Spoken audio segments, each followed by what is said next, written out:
好，暂停。我知道很多人想要这时候踏伐我，跟超级一样，哗哗哗哗哗哗哗，没有一个 match， 真的。这绝对是全网最完整的越南交友指南。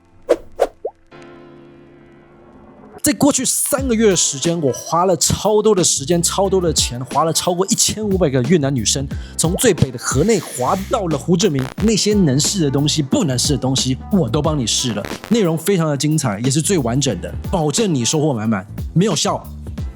我也不知道该怎么办，但是一定有帮助，好不好？让我们去看下去喽。这边要特别声明一下，因为我这个人其实是比较内向一点，所以我不敢去搭讪别人，所以今天的内容完全没有说什么去搭讪路人的这种。然后今天分享的所有内容都是我滑 dating app 认识到的女生，我没有任何一个女生有任何的金钱往来。你也知道，在越南大家很多都想到说你可以花钱去找一段关系，我尊重，但是我只能说用什么东西吸引就会吸引到什么样的人。所以今天分享的内容全部就是自由恋爱，透过互相吸引的方式，透过 dating app 去认识人，去了解到，我今天如果是用交友软体，我到底会遇到什么样的类型的女生。好，那我们就开始今天的分享吧。第一个要跟大家分享的是语言。通常大家想到用交友软体，其实主要你要在越南滑，其实就3种语言嘛，要不就是越南文，要不就是英文，要不就是中文。如果你觉得越南女生都会讲中文的话，那就是一个错误的理解。通常在越南会讲中文的女生，在河内，以我个人经验，大概就1成左右会讲一些基本的中文。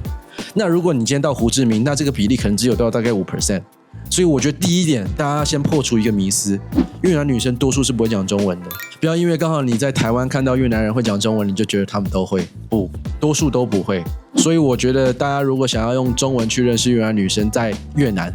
很难，直接放弃。再来是英文，我相信在座的很多朋友英文都很好。那其实越南的女生英文普遍比台湾差一点，但是我觉得还算是可以沟通。尤其是我觉得要感谢现在的交友软体，因为它可以大幅度帮你去筛选文的越南女生。那我等一下会好好快速分享，但我只能说，英文真的是一个非常方便的工具，在跟越南女生沟通。然后再来就是会越南文，其实会越南文，我说真的，你随便都可以认识越南女生。你今天这个内容，你就可以听听看看，说说笑笑就好，好不好？再来，现在市场上这么多的 dating app， 你到底要怎么选？我直接讲结论，你可以看到我的账单，我真的是花了很多的钱在订阅这些很贵的交友软体，那也花了大概2个月的时间。那大家是不是要先订阅我的频道？我真的把我的这些花了钱跟时间的成本都直接帮大家省下来。大家只要认真把我今天看的影片看完，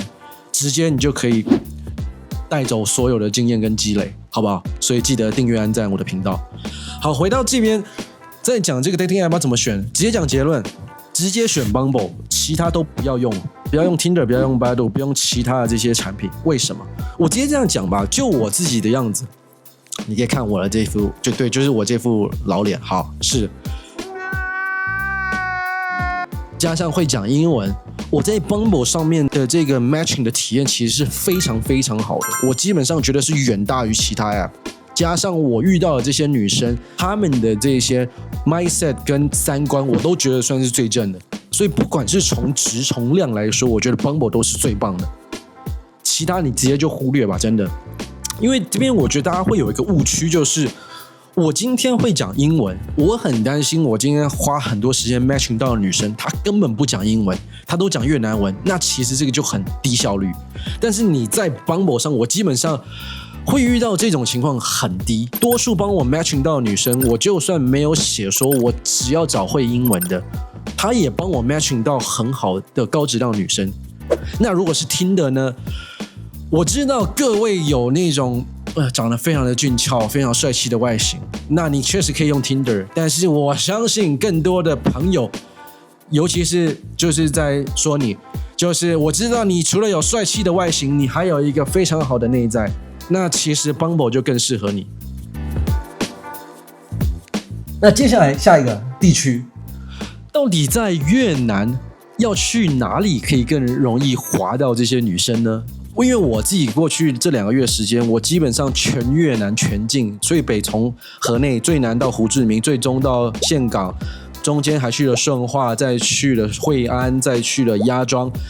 这些地方我全部都去过。我直接讲结论，只有2个半的地方可以去滑。第一个当然就是河内，河内有大概800多万人，人口很密集，女生又漂亮，河内是一个非常容易滑的地方。只是河内的女生其实相对比较传统。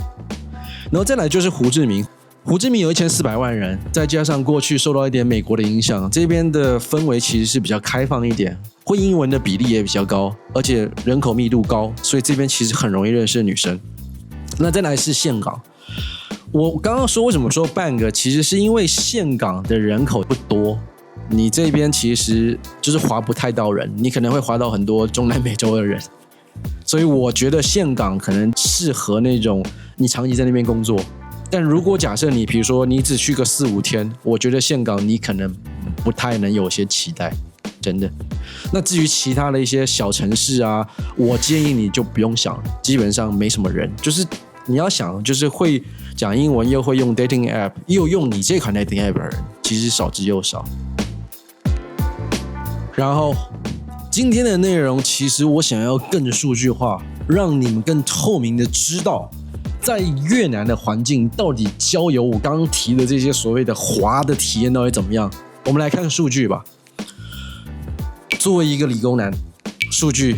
matters。 OK， 你可以看到其实我认真滑了大概有1000个女生，真的是其实应该超过，我猜应该大概有1500个吧，就是我真的是疯狂滑，在这过去这一个多月的时间，我真的就是滑。那其实通常第一件事情就是 OK， 我滑了1000多个女生，那我到底 like 了多少？因为你滑了，你不见得你喜欢嘛。好，我全部都 like 100%。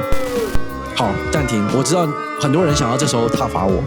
我要先说，尤其是女生，等一下暂停，别喷我，先看我说你。我知道你现在很漂亮，但是我跟你讲一件现实，就是男生跟女生的这个滑交友软体的体验是完全不一样的。真的，女生随便滑随便 match， 但男生不一样。我们基本上滑了一整天，可能根本也没几个人 match 过，所以导致说我们会变成需要先直接就先全部都滑，再看能 match 什么样的人。我希望女生不要抨击我们，是因为我觉得男生在这个交友环境下，其实真的是没有这么的有优势，所以就变成是我们必须要这样子做。OK， 好，继续。所以我滑了这么1000个人里面，我 like 了1000个，那我的 matching rate 多高？我坦白说，我自己也觉得有点惊讶，有250个人，也就是说我的 matching rate 大概是25%，我每滑4个人就会有一个 like， 这其实对于一个台湾男生来说，其实是非常非常非常开心的，真的。因为我只能说，在其他市场上你都会蛮挫折的，我后面会有数据分享。但是你可以理解就是 OK， 我滑这1000个人里面有250个人告诉我是个 match， 我很开心。然后这250个人里面呢，通常因为有些人他可能就 match 之后他人就消失了，那 match 之后会聊第一句话的大概只有150个人。那为什么是150个人？其实也跟 Bumble 的机制有关啦，因为 Bumble 就是女生第一个要先开头，那如果女生没开头，那个女生就消失了。然后再加上你可能要过滤到这个女生是不是你喜欢的啊什么的，所以很多时候你不见得会有第一句话。OK， 所以有第一句的女生到真是会跟你好好聊天的这种，就是我觉得就是一个比较 decent 的 talk， 你大概已经要大概有10句话，就是有基础的这种建立关系，大概有10句话的人大概有50个人，也就是说从 match到我真的有 decent talk 又少掉了大概 20%， 那这样子其实人数也不少哦，其实就大概50个人。那再到这50个人里面，你一定会有一些聊一聊，你觉得好怪，或者是说好喜欢，那你就会想要再更进一步的。所以像我自己的经验的话，其实这50个人里面这样来来回回，我最终就是真的有去约到线下去见面约会的大概有10个，整体的体验大概是这样子。其实我自己个人觉得有点超出我的期待，因为我从来没想过我来越南我可以认识到这么多女生。因为可能你也知道，台湾人在这个交友软体上 somehow 跟这些 European 或者 American 来比都会有一点弱势，但是你在越南你不用这样担心，真的，因为越南人喜欢这种亚洲人口的多一点，因为他们比较保守，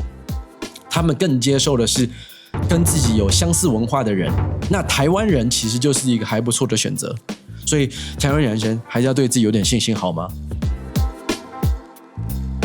然后这边我觉得我有一个很有意思的东西，我想要跟大家特别分享，就是因为刚刚讲了嘛，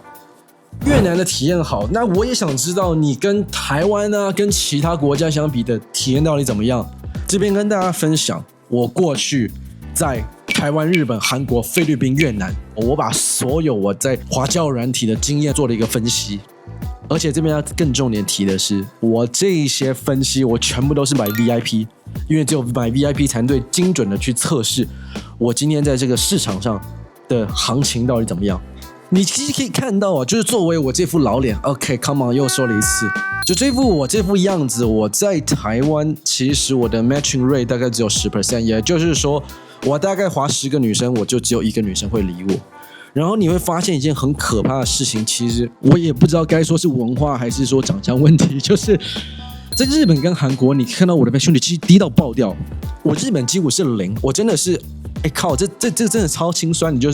你很兴高采烈的去一个国家，然后你 VIP 都花下去，花了500块，然后这边滑了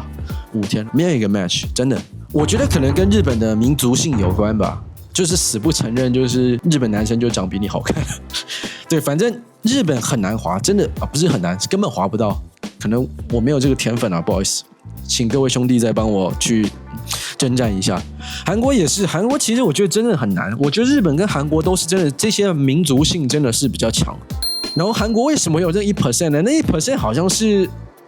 我也不知道那个女生是不是意外滑到，反正就是真的是滑了5天就有1个人蹦出来，然后就聊没几句，后来也消失了，但就 1%。然后你可以看到一个很惊讶的数据吧，就是菲律宾。因为刚刚说了，我们越南的体验其实很好，但我说真的，菲律宾的滑的体验会更好。我自己也个人认为，是因为菲律宾，因为他们过去看这个台湾的这个流星花园，陪你去看流星雨。OK，come on，I'm just joking。就是他们对于台湾的这些台剧的印象非常的好，再加上菲律宾人看到我们这种华人脸孔，就像看到印钞机一样，我们都比他们有钱很多，所以他们自然就对于我们来的印象大加分。所以基本上你在菲律宾，你去认识女生，相对是真的容易很多，真的，这不是开玩笑，这是我个人经验。所以从这个数据，你真的会发现，其实越南人对于台湾人来说还是比较友好的。如果有考虑跨国恋爱，我觉得越南跟菲律宾其实都是一个不错的选择。那尤其越南的文化又更相近，推荐。然后这边有一个小小的 tips， 就是在你还没到越南的前3到4天，我建议你旅行模式就直接开启。因为有时候很多朋友来这边，其实他可能第一次来就想要体验文化，我可能就来个3、4天。那其实如果你到当天到了，你才开始滑，其实你真正的认识到了女生，到你约她出来，你可能也要3、4天。那其实这时候你可能人都已经准备要走了，所以就很没有效率。所以我强烈建议大家是来越南前的3、4天就开始认真滑交友软体，滑了之后建立关系3、4天后，到你刚好搭飞机到达越南的当下，那一天你还可以约他出来聊个天啊，吃个饭，所以整个就效率会变得非常的好。然后再次重申一下，就是我这边的数据其实都是我自己个人根据我这张老脸去收集到的，真的。我知道大家帅气的脸庞，尤其在座各位的你帅气的脸庞一定能得到的是不一样的 matching， 你一定会更容易的 matching 到这些不管是台湾、日本或韩国人，真的。那我真的说厉害、优秀，但是因为我没办法。那如果假设有同学跟我一样，可能觉得台湾、日本、韩国比较困难的朋友，欢迎搭飞机南下。OK， 菲律宾跟越南欢迎大家。那今天分享的内容就到这了，大家只要按照我的攻略去走，保证大家可以用高效的方式认识优质的越南女生。那些最累、最花钱、花时间的工作，都由我来扛了。那这时候，兄弟们、姐妹们，是不是应该要订阅、跟按赞、跟分享我的频道给那些需要的朋友呢？感谢大家。然后下一集内容更精彩，是针对我这3个月时间发现的这些越南女生跟我们想象中真的完全不一样的一系列文化冲击做分享，记得看下去。那就下期见喽，拜拜。